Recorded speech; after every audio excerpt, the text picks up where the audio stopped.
Okay, well back. Well back ng inis niyo ko. Mag-react muna tayo ng mga memes. Let's go. Huwag mo papatagalin niyo ako ng inis. Sabi sa chat niya, may tanong ako.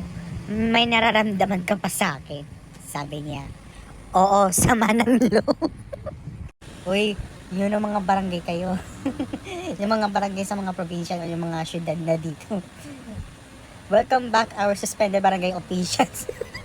I'm sorry po. Yung nagpapagawa ng ID. Sabi daw, ma'am, pwede po ito. Pag di po pwede, yan. Ito na lang. Hey Zoe, yan na lang yung thumbnail mo. Sa bago binyagan, ito yun. May balot doon. Balot ni Sharon yan. Galing sa Shanghai. Sabi dyan sa comments kay Skate, I'm not sure for that. Paunahan makahula ng commercial. Sabi niya, sige. Palmalib. O, pitik. O, tama ko. Mama! Di naman malakas yun. Wala yan sa usap. Ano yung nakikikunod? Nahanap ko doon sa Shopee. May price. May discount. Ay, taos. Instant tatos. Sabi dyan din sa truck. Nagigil ako sa'yo.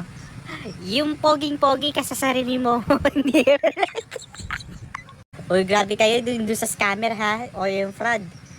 Kung kayo po na nakapulot, okay lang kung di nyo na ibalik. Ang sa akin lang po, mahalaga po kasi mga contacts ko dyan.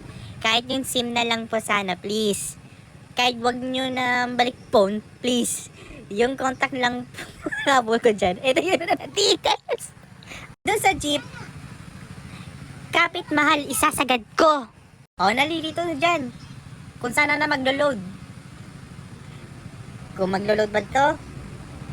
Okay, yung pinagbabawal na mag sasakyan o bababa o paghihintay. Ewan ko sa'yo! Sabi dyan sa messenger or chat niya, kamusta ka na? Eto, pasarap ng pasarap ng pasarap.